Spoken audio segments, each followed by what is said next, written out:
Bonjour les amis, la grâce et la paix, j'espère que vous allez bien, c'est votre frère l'évangéliste Victor Serpa. C'est un immense privilège d'être là avec vous. De plus, j'ai un enseignement très fort qui paraît un peu à confusion parce que beaucoup mélangent ce que je vais enseigner aujourd'hui, mais ça va faire un déblocage dans ta vie spirituelle, dans ta vie d'évangéliste, dans ta vie de pêcheur d'âme, de gagneur d'âme. Donc je viens aussi aujourd'hui te donner quelques clés très importantes pour toi qui aspire à évangéliser, toi qui veux grandir spirituellement, qui veut avoir un impact dans le monde spirituel, au ciel et ici sur terre. Tu dois avoir la différence entre l'évangile et l'évangélisation. Donc le but de cette vidéo est cette vidéo a pour thème la différence entre l'évangile et l'évangélisation, car ce sont deux choses au point de vue différent, et je vais vous expliquer comment pouvoir évangéliser à travers l'évangile. C'est un peu technique, mais ça va être très facile et très compréhensible si vous prêtez bien attention. Donc vous qui venez d'arriver, bienvenue à ma chaîne. Je suis Victor Serpa, j'ai 33 ans, je suis un jeune évangéliste, pêcheur d'âmes, enfant de Dieu. Ça fait maintenant 10 ans que je marche avec le Seigneur Jésus-Christ. Je suis fondateur de l'école surnaturelle d'évangélisation, que l'année dernière nous avons voyagé 21 pays et impacté plus de 10 000 âmes pour le Seigneur Jésus. Nous avons fait des pays comme le Mali, l'Égypte, le Maroc, Israël, le Brésil et parmi plein d'autres. On a vu vraiment la main de Dieu agir puissamment. Et aujourd'hui, sur ce cours, j'aimerais t'enseigner sur ces deux paroles puissantes qui est l'évangile et l'évangélisation. D'accord? Donc l'évangile déjà, c'est une puissance de Dieu pour le salut de l'humanité, et tu peux résumer aussi l'évangile comme une personne, la personne de Jésus-Christ. La Bible dit que Jésus il est la parole de Dieu qui s'est manifestée en chair et qui a marché parmi nous plein de grâce et de vérité. Et l'évangélisation, c'est ce qui va apporter le message de la bonne nouvelle, qui va apporter le Christ. D'accord? Donc dans l'évangile, ça veut dire bonne nouvelle. Et dans la bonne nouvelle, nous avons toutes les choses qui vont avec. Donc c'est le terme dans l'original aussi, si tu peux voir dans la parole le salut, parce que dans l'évangile, il y a le salut de nos âmes, le salut de notre cœur, le salut de nos finances, le salut de la pauvreté, le salut de notre célibat, le salut de toutes choses. J'aime beaucoup appuyer sur ce point-là lorsque nous apportons l'évangile à travers nos évangélisations, parce que l'évangile c'est un style de vie, d'accord? Donc c'est pour ça qu'on dit que l'évangélisation est un style de vie, parce que tu es porteur de l'évangile, tu es porteur de la bonne nouvelle, tu es enceinte de Jésus-Christ. Et comprenez le concept ici, parce que si nous portons le Christ, c'est qu'il vit en nous. Donc le pape a le mobile pape, nous avons le Christ mobile. Là où nous allons, le Christ il va avec nous, d'accord? Donc comprenez ceci, que l'évangile, donc c'est sojo, qui est le salut de toute chose qui va avec. La parole est sojo. Donc le Seigneur il a payé le prix pour toute chose. Il a payé le prix pour nos péchés, il a payé le prix pour nos iniquités, il a payé le prix pour nos pauvretés, il a payé le prix pour tout ce que tu peux imaginer. Jésus à la croix, il a payé. Donc pourquoi c'est important de savoir ça? Parce qu'avant de évangéliser, je dois comprendre le b.a.-ba de l'évangile. Jésus-Christ est mort à la croix pour mes péchés, le troisième jour il est ressuscité, afin que je puisse avoir la vie éternelle, la vie en abondance. Ça c'est un fait. À partir du moment que tu as reçu Jésus, tu as la vie éternelle. Il t'a délivré de l'enfer, il t'a donné accès total au paradis. Nous étions accès à l'enfer parce que nous étions destinés à mourir, mais Jésus-Christ il nous a donné l'accès total au paradis. Donc nous pouvons maintenant nous approcher avec audace au royaume de Dieu, parce que le Seigneur Jésus nous a donné le ciel, d'accord? Nous étions destinés à mourir, le ciel est venu à nous. Sauf que souvent nous nous arrêtons à là, et il est là le problème. Donc l'évangile c'est une chose, l'évangélisation est une autre. Et dans l'évangile, donc il y a le salut de notre âme vers le ciel, car Jésus a payé le prix pour cela. Mais il n'y a pas que ça aussi, il a payé le prix pour la santé. Beaucoup de gens sont malades aujourd'hui parce qu'ils n'ont pas la conscience, ou ils n'ont pas encore entendu la bonne nouvelle que oui, Jésus-Christ est mort à la croix pour leurs péchés, Mais aussi, Jésus-Christ est mort à la croix pour leur infirmité. Infirmité. Et aussi leur pauvreté. Pauvreté spirituelle, pauvreté financière. Donc le Seigneur, il est venu nous renouveler notre esprit avec l'Esprit de Dieu. Donc, en nous recevons Jésus, l'Esprit de Dieu habite dans notre esprit. Ça, c'est une chose. Et aussi, il est mort afin que notre caractère soit semblable à celui du Christ. Et c'est à travers notre âme. Donc, notre âme, elle est en processus de transition. Notre corps physique, il est limité, mais nous allons recevoir un corps illimité. Le jour viendra. Mais lorsque nous allons apporter la bonne nouvelle, on doit donner le packaging complet. Donc, on doit donner ce cadeau d'une manière complètement, donc, le pardon des péchés, le pardon, la guérison de nos infirmités. Et pour notre vie de pauvreté, Jésus-Christ aussi nous a donné la richesse matérielle et toutes les choses qui vont avec. D'accord? On sait que c'est des choses éphémères qui vont rester. Mais dans le monde que nous vivons, c'est très important de pouvoir... On ne vient pas à Jésus, bien sûr, pour les bénédictions. On vient à Jésus parce que on vient à la repentance par la bonté de Dieu. Certaines personnes viennent parce qu'ils veulent des choses. Moi, à la base, j'étais venu pour être footballeur. Je vais voir Jésus, je vais devenir footballeur. Et il m'a montré qu'il valait plus que le foot, il était mieux que toutes ces choses-là. D'accord? Donc, sache que les plans de Dieu, ça va au-dehors de nos compréhensions. Donc, l'évangile, c'est tout ce qui concerne le salut de notre âme, de notre cœur, de notre famille, dans nos mariages. Donc voilà, Jésus il a payé le prix complet de tout. Et souvent, quand nous allons porter la bonne nouvelle, on donne que le fait des péchés et le ciel. Mais il n'y a pas que ça. Sojo, c'est toutes les choses. C'est le salut complet de toutes les choses manquantes dans ta vie. Tu étais pauvre, tu es devenu riche, tu étais destiné à l'enfer, tu es destiné au ciel, tu étais malade, tu es guéri. Donc tout ça doit être annoncé afin que les personnes puissent comprendre qu'ils sont libres de toute condamnation. Ça, c'est la base. Okay? Il n'y a plus de condamnation sur ma vie. Celui qui en crie Jésus, il n'est pas condamné, mais il est sauvé. Romains 8.1, il écrit qu'il n'y a plus de condamnation pour ceux qui sont en Christ Jésus. D'accord? Ça, j'essaie de vous résumer en quelques mots. Il n'y a pas tout, c'est encore plus profond que ça, mais c'est pour faire court, pour que la vidéo ne soit pas trop longue non plus, sur le fait que l'évangile est une chose. Maintenant, Victor, c'est quoi l'évangélisation? Juste que je vais faire un dernier point sur l'évangile, c'est que ça, là, ce que je vous raconte, c'est gratuit. Parce que Jésus a payé le prix pour ça. Dans le livre de Corinthiens, chapitre 2, chapitre 5, à partir du verset 17. Tu vois, les anciennes choses sont passées, toutes choses sont devenues nouvelles. Christ, il s'est fait pécheur pour nous donner sa justice. Donc tout ça, c'est gratuit. L'évangile, c'est gratuit, je suis tout à fait d'accord. Le salut, ça ne s'achète pas, c'est un don gratuitement que nous recevons par grâce. C'est écrit dans chapitre 2 d'Éphésiens. Dans le Nouveau Testament, Paul l'écrit, verset 8, et tu pourras dire le 10, aussi c'est un de mes versets préférés, que le salut est un don gratuit. Donc c'est un cadeau, nous n'avons rien fait pour le mériter. Et Dieu nous a donné ça. C'est le libre arbitre de chaque être humain de croire à ce cadeau qui est fait pour tout être humain. Donc c'est pour ça que nous sortons dans la rue pour annoncer la bonne nouvelle. C'est pour ça que c'est une bonne nouvelle, parce qu'il a payé pour les péchés, les infirmités, la pauvreté, la maladie, toutes ces choses-là. Donc c'est pour ça qu'on dit bonne nouvelle, le pardon de nos péchés.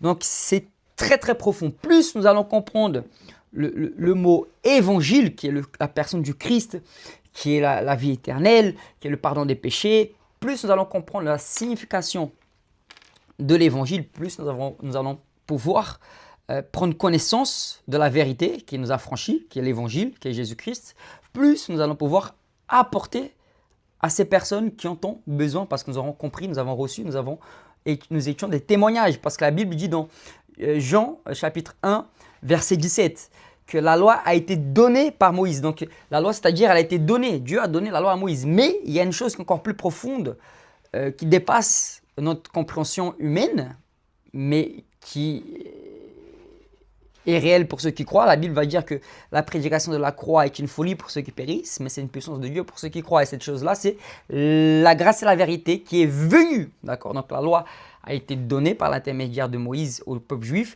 mais la grâce et la vérité est venue pour le monde. Donc ça, c'est différent. C'est-à-dire qu'elle n'a pas été donnée par une révélation, par un message. Non, elle s'est manifestée en chair. L'évangile s'est manifesté en chair et en os, Dieu s'est fait homme et nous a présenté l'évangile. D'accord? Et par la suite, quand nous l'avons reçu, il est mort à la croix, il est ressuscité.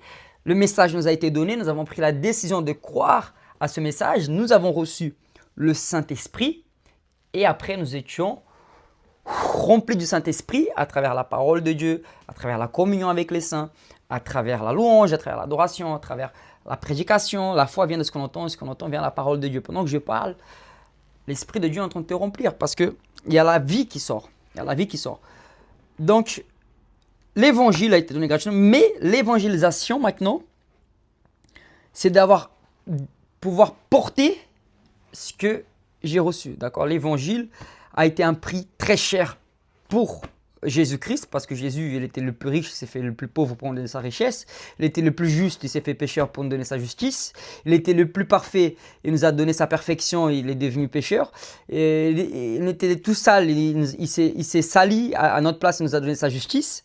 D'accord? Tout ça, c'est free. Tu crois aujourd'hui, tu reçois, boum, le packaging de l'évangile complet. Après, oui, il y a un processus de connaissance, le temps que ta conscience comprenne cela, le temps que ton âme observe cela. Ton esprit l'a tout capté. Mais maintenant, il faut que toi, tu puisses prendre conscience avec ton cœur, conscience avec ta mentalité, conscience avec tous les types de possibilités qu'il y a en tant qu'homme physique, parce que nous sommes des hommes, mais nous avons un Dieu vivant qui habite en nous. Donc, nous devons prendre conscience et ça, c'est à travers une alimentation. Ça, c'est au quotidien, à travers la parole de Dieu, à travers ces messages que je suis en train de vous apporter ici, à travers l'Église, à travers l'évangélisation. Donc, je vais venir au point de l'évangélisation. Maintenant, l'évangile, nous savons que c'est un don gratuit que Dieu nous a donné. Jésus a payé le prix pour ça parce que nous sommes très pauvres pour acheter quelque chose à Dieu et Dieu est trop riche pour vendre quelque chose. Alors, il nous a offert gratuitement ses fruits. Maintenant, l'évangélisation, là, c'est les violents qui s'en emparent.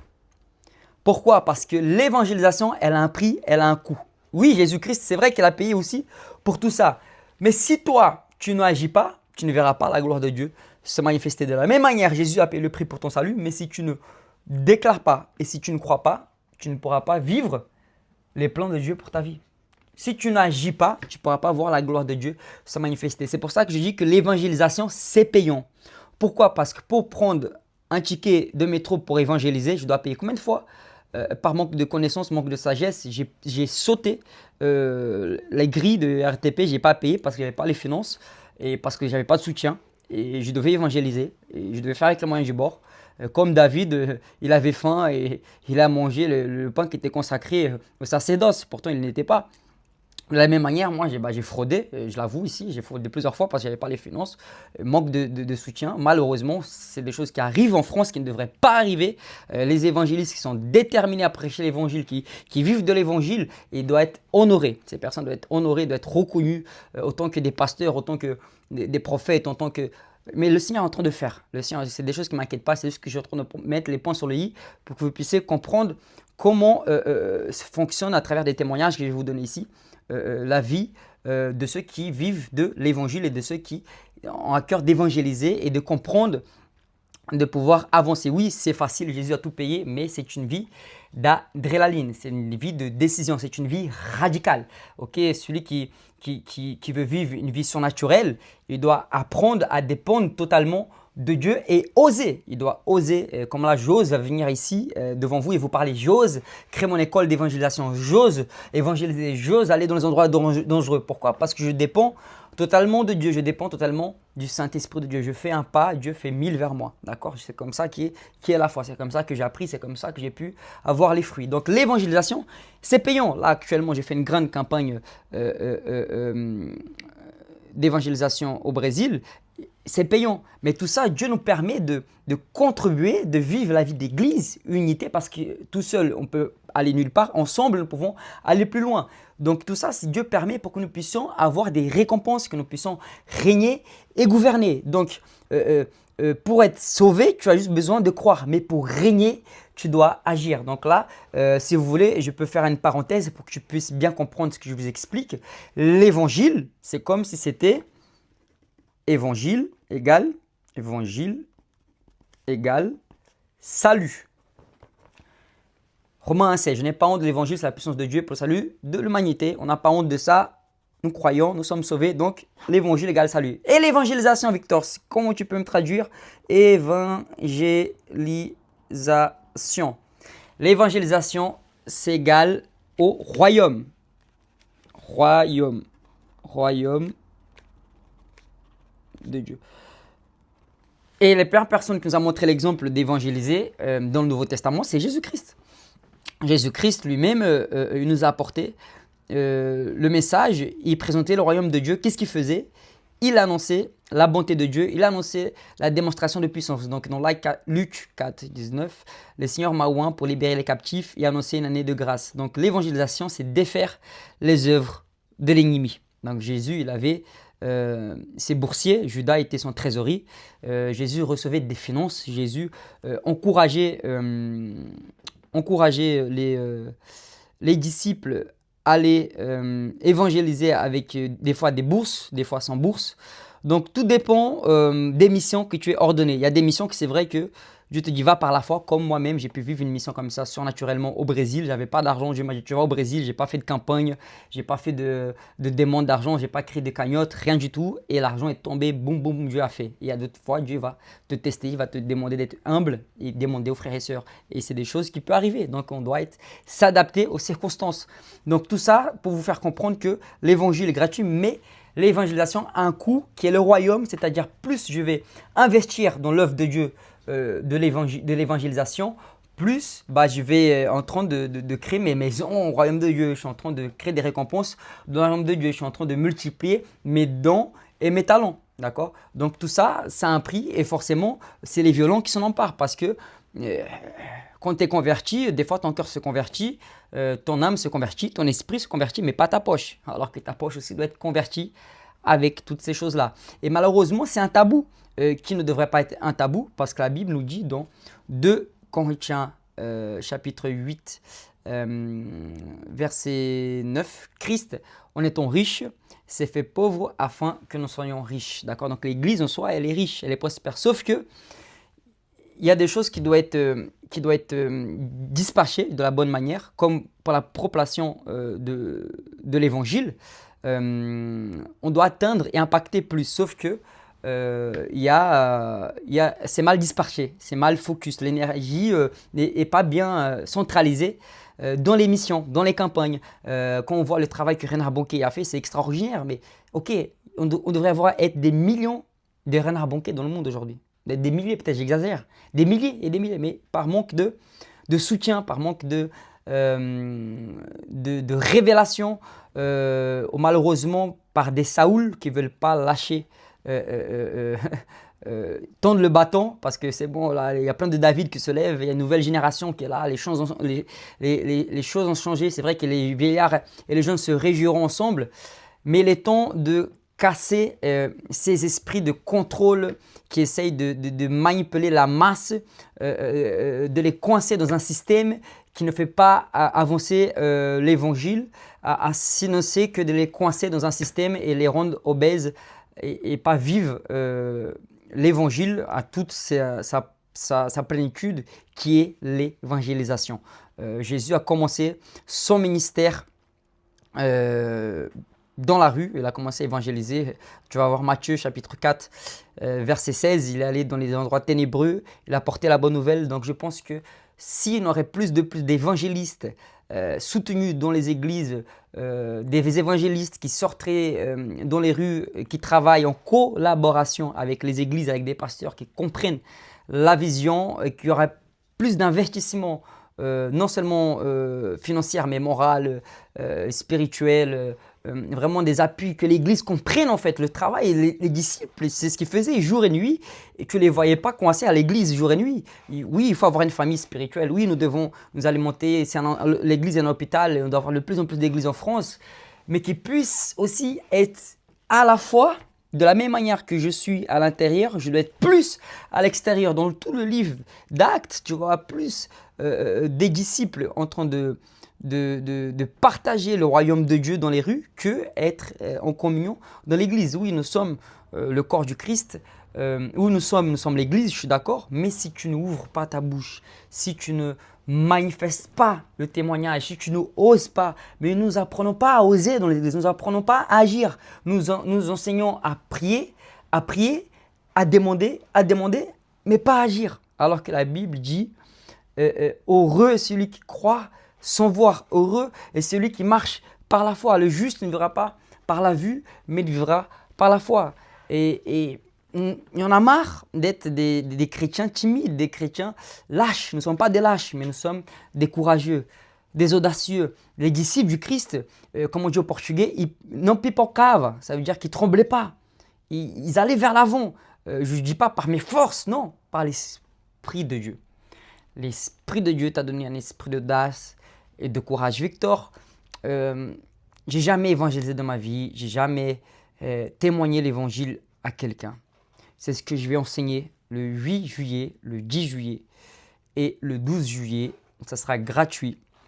Je vais faire un stage sur le thème de l'évangélisation au quotidien, sur le thème de les réseaux sociaux et sur le thème de guérison surnaturelle. Parce que c'est réservé à tout le monde qui est disposé, tous ceux qui veulent voir la gloire de Dieu se manifester. Sauf ce que Dieu est en train de faire dans le monde, c'est pour hier. Ce que j'essaie de vous faire comprendre, c'est que nous sommes en retard. L'Église est restée trop de temps à former et rester les gens à faire un emporium en hauteur au lieu de faire quelque chose en largeur. Dispatcher. Nous devons amener les gens au royaume de Dieu. Nous devons amener les gens à l'évangile afin qu'ils soient sauvés. Et oui, et puis derrière être accompagnés. Ça, c'est vrai. Mais ça ne s'arrête pas là. Eux, ces personnes qui sont sauvées, eux, à leur tour, ils doivent aussi annoncer l'évangile et sauver des autres âmes derrière. Le problème, c'est que nous sauvons l'âme et nous nous battons pour qu'elle vienne dans nos églises. Alors que dans la rue, il y a plus d'âmes que dans l'église. Dans la rue, la moisson est blanche. Alors que nous nous battons de ce qui se passe à l'intérieur au lieu d'être focalisé sur ce qui se passe à l'extérieur. D'accord? Donc, plus tu vas être focalisé de ce qui se passe à l'extérieur, plus tu verras la gloire de Dieu se manifester. Demande à Dieu qui donne l'amour pour les âmes. Demande à Dieu qui donne la compassion pour les âmes. Cours derrière les âmes et les autres choses vont courir derrière toi. Aujourd'hui même, j'ai quelqu'un qui m'a fait une offrande de 500 € pour le Brésil et la personne, elle n'est même pas sûre de venir au Brésil. Pourquoi? Parce que j'ai demandé au Seigneur de me donner son cœur. Seigneur, donne-moi le cœur que tu as, afin que je puisse voir le salut des âmes. Donc, je crois qu'il y a un réveil. Je crois que la moisson est blanche. Je crois que les âmes sont disposées. Il faut juste que nous puissions apporter le message et le message correctement. Cela dit, le packaging complet. D'accord? Donc, voilà. La différence entre les deux, c'est que l'évangile est gratuit, il représente le salut. L'évangélisation est payante, un prix à payer. C'est le royaume de Dieu. C'est les violents qui s'en emparent. C'est ceux qui ont compris que nous ne sommes pas de cette terre, d'accord? Nous sommes ici de passage. Nous n'allons pas apporter nos voitures, nous n'allons pas apporter nos vêtements, nous n'allons pas apporter nos téléphones portables. Les portables et passagers, le portable, c'est un fort instrument pour évangéliser. Donc, ce que je peux vous conseiller, investissez dans le royaume de Dieu. Moi, le premier, j'ai passé 10 ans. Depuis que je me suis converti, ça fait maintenant 10 ans, j'ai passé ma vie à investir dans l'évangélisation. Aujourd'hui, j'ai la fierté de vous dire, j'avais honte de le dire, mais j'ai la fierté de vous dire aujourd'hui, je suis un homme qui vit de l'évangile. Je vis 100% de l'évangile, je vis de la foi, je vis de mes formations, je vis de l'école, je vis des voyages missionnaires, je vis des prédications. Et c'est une grâce parce que je suis de la dépendance totale du Saint-Esprit. Je n'ai jamais dit à quelqu'un de me donner un pourcentage, tu dois donner 50% de tes revenus, 30%. Non, ce que Dieu te dit, mon frère, c'est bienvenu pour faire l'œuvre de Dieu. Donc, il faut qu'on arrête de limiter cet esprit mesquin de pauvreté et on doit investir de plus en plus dans l'évangélisation. L'évangélisation, c'est quelque chose qui va dépasser nos ententes. L'évangélisation va dépasser nos attentes. Pourquoi? Parce que le retour du Seigneur est proche et vous allez voir de plus en plus de réveil mondial. Il commence déjà à en avoir plein et ça va être le meilleur investissement que nous pouvons faire. Mais malheureusement, il y a des gens qui sont racistes, spirituellement parlant, qui sont contre l'évangélisation. Ils sont pour l'évangile et ils sont contre l'évangélisation. Mais une chose ne va pas sans l'autre. L'évangile, c'est le salut et l'évangélisation, c'est le royaume. Donc il y a des gens, ils vont être sauvés parce qu'ils ont cru en Jésus, mais il y a des gens qui ne vont pas régner parce qu'ils n'ont pas évangélisé. C'est choquant, hein, parce qu'ils n'ont pas appliqué le commandement de Dieu qui nous dit de aller dans les nations, former les disciples, annoncer la bonne parole. Donc tout ça fait partie de l'œuvre de Dieu. Ça m'étonne pas que demain, l'évangélisation soit dans les bourses. Pourquoi? Parce que l'évangélisation impacte le monde. Là où il y a le ténèbre, c'est-à-dire qu'il manque de lumière. Donc nous devons être partout. Donc je suis sûr que l'évangélisation, ça va être un impact mondial. Aujourd'hui, les gens rêvent d'être footballeurs. Demain, les gens vont rêver d'être évangélistes. Pourquoi? Parce que ça touche des vies, ça impacte, ça vit le surnaturel, ça t'amène une vie en abondance, ça t'amène non seulement à investir dans cette vie-là. L'évangile, c'est le seul chose où tu sais que tu es en train de construire quelque chose dans la terre et dans le ciel, dans l'éternité. Pourquoi? Parce que tu es dans la conviction de ton salut et tu es dans la conviction que tu vas régner avec le Christ. Tu es en train de voir des vies en train d'être sauvées et transformées. Pourquoi? Parce que ce n'est pas une religion, mais c'est la puissance de Dieu pour le salut de l'humanité. Donc nous vivons vraiment, donc investis-toi et avertis les hommes du retour du Seigneur et prêche, parce que les gens doivent être au courant. Les gens doivent être au courant de ce que le Seigneur a fait pour eux à la croix. La Bible dit: comment voulez-vous qu'il y en a qui croient en Dieu s'il y en a qui ne vont pas annoncer? Donc ça, on va dans le livre de Romains. Donc tout ça, c'est biblique et c'est la volonté de Dieu que nous puissions évangéliser en tout le temps. C'est pour ça que je bénis tous les précurseurs de l'évangélisation de rue, comme mon ami Semayas, Cospiel, Amaya et plein d'autres personnes qui ont commencé, Pasteur China qui est dans les métros tout le temps, Tali, ma soeur Maquinon qui est en Martinique. Donc toutes ces personnes sont vraiment un exemple, et d'autres qui se lèvent, hein, d'autres personnes, apôtre Axel Lévy, toutes ces personnes qui ont des églises, gloire à Dieu, mais ils n'ont jamais délaissé l'évangélisation. C'est pour ça que Dieu les honore et c'est pour ça que le Seigneur va faire des grandes choses aussi avec eux, qui va dépasser beaucoup d'attentes. Pourquoi? Parce qu'ils ont investi non seulement dans le salut des âmes, formation des disciples, et gloire à Dieu pour les grandes églises, nous allons voir de plus en plus, mais surtout dans l'évangélisation de rue. Regardez ce qui s'est passé récemment à la Marche pour Jésus, nous étions plus de 70 000 personnes et ça, c'est que le début. Ça prouve qu'il y a un réveil spirituel parce que plus nous allons investir dans l'évangile à travers l'évangélisation, parce qu'en France, l'évangélisation est une clé fondamentale pour le salut des âmes. Parce que c'est possible de sauver beaucoup d'hommes à travers l'évangélisation. J'ai pu voir ça. Si nous aurions un petit peu plus d'intérêt, de valorisation, c'est pour ça que j'ai valorisé mon école d'évangélisation, c'est pour ça que j'ai valorisé les campagnes d'évangélisation, c'est pour ça que j'ai valorisé l'évangélisation. C'est ce que nous avons de plus précieux, c'est l'évangélisation pour pouvoir apporter un message. C'est le véhicule le plus important. C'est comme si je pêchais avec un bateau, je vais avoir la pêche de la taille de ce petit bateau. Comme si je pêchais en jet ski, c'est l'investissement que j'ai derrière. Si quelqu'un investit pour un jet ski, tu pourras sauver une âme sera derrière toi. Si tu as l'investissement pour un bateau, tu peux mettre 10, 15 personnes, être serré, tout dépend de ton bateau, de ton petite barque. Après, si tu investis dans un bateau, tu peux mettre 50, 100 personnes.